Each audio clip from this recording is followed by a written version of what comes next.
नमस्कार, आप देख रहे हैं बिहार उज्जवल न्यूज। मैं चेतन थिरानी। आइए देखते हैं आज की ताजा खबर। इस वार्ता में आप सभी मीडिया बंधुओं का हार्दिक स्वागत अभिनंदन है। आज हमारे बीच प्रेस वार्ता को संबोधित करने के लिए पटना हाईकोर्ट के वरीय अधिवक्ता श्री एस.टी. संजय जी, साथ ही इनका दायित्व है न्यायिक मामले एवं चुनाव एवं प्रदेश संपर्क प्रमुख हमारे हैं। उसके बाद प्रदेश के प्रवक्ता के कार्यालय प्रभारी श्री दीपक वर्मा जी, चुनाव प्रबंधन न्यायिक विभाग के सह संयोजक प्रियंका राजलक्ष्मी जी, विधि प्रकोष्ठ के सह संयोजक श्री रविंद्र राय जी। अब मैं माननीय श्री एस.टी. संजय जी से आग्रह करूंगा इस प्रेस वार्ता को संबोधित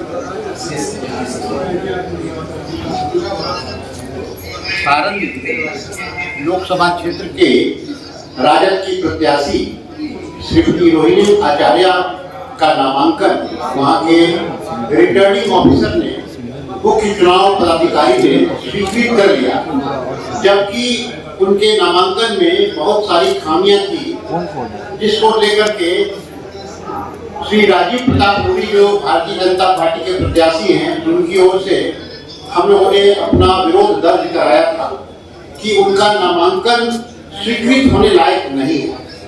लेकिन क्योंकि हमारे उस विरोध को खारिज किया गया वहां के रिटर्निंग ऑफिसर के द्वारा, इसलिए हम लोगों ने हाईकोर्ट का रुख किया है और हम लोगों ने रिट याचिका पटना हाईकोर्ट में दाखिल की है।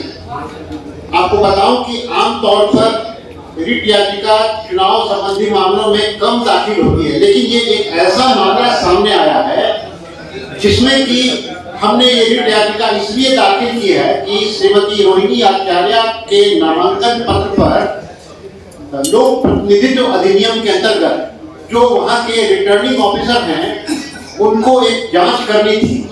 ये लोक प्रतिनिधित्व अधिनियम की धारा 36(2) के अंतर्गत उनके अंदर ये अधिकार नहीं थे और उनका दायित्व है कि अगर कोई भी नामांकन किसी प्रत्याशी के द्वारा दाखिल किया जाता है तो उसकी वो जांच करें, एक ब्रीफ समरी जांच करने के बाद अपना निर्णय लें।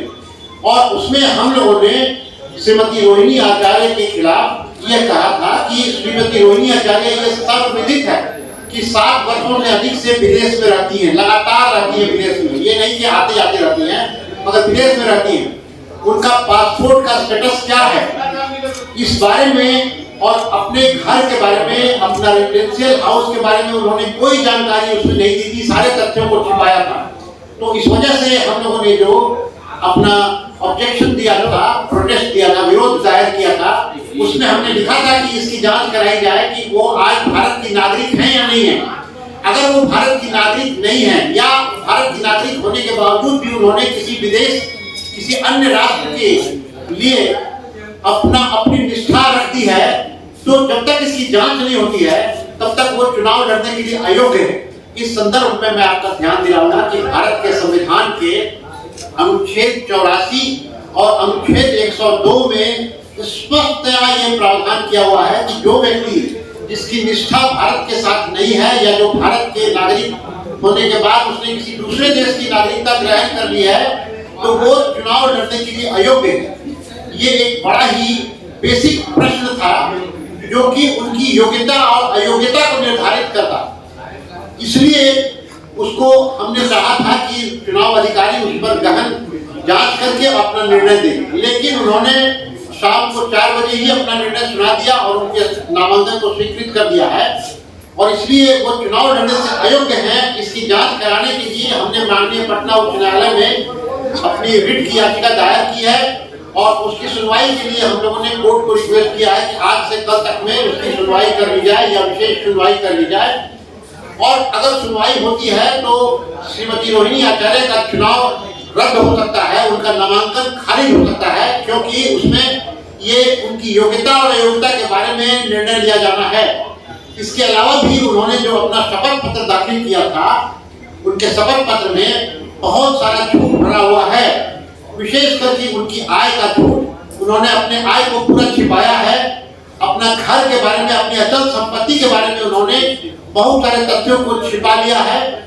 जो तथ्य बिल्कुल उनकी अयोग्यता साबित करेगा या धारा 123(2) के तहत जो कि लोक प्रतिनिधित्व अधिनियम में करप्ट प्रैक्टिस के दायरे में आता है, तो इन सब कारणों से उनकी योग्यता पर निर्णय लेना था जो कि रिटर्निंग ऑफिसर ने नहीं लिया, और इसलिए हम लोगों ने हाई कोर्ट में यह रिट याचिका दायर की है कि वो अयोग्य पाई जाती है और उनका नॉमिनेशन रद्द हो जाता है। अगर क्योंकि पटना में हाई कोर्ट में अवकाश हो रहा है आज होने के बाद, तो हमने विशेष सुनवाई के लिए भी आग्रह किया है।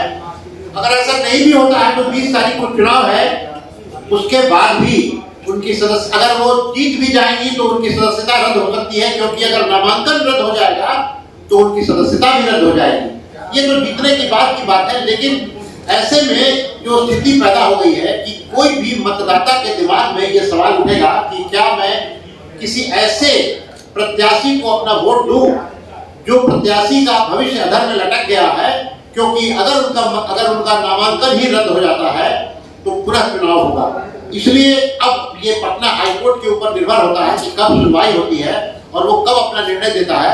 लेकिन आज की तारीख में श्रीमती रोहिणी आचार्य जो कि राष्ट्रीय जनता दल की प्रत्याशी हैं, उन्होंने अपने तथ्यों को छिपाने की वजह से मतदाताओं के बीच में एक भ्रम की स्थिति ला दी। ऐसे ही तमाम खबरों के लिए आप सभी बने रहिए हमारे साथ और देखते रहिए बिहार उज्जवल न्यूज। अब तक हमारे YouTube चैनल को सब्सक्राइब नहीं किया है तो जल्दी से सब्सक्राइब कर लीजिए। Facebook पेज को भी फॉलो कीजिए। वीडियो पसंद आए तो खूब लाइक कीजिए, शेयर कीजिए, कमेंट कीजिए। वीडियो देखने के लिए आप सभी का धन्यवाद।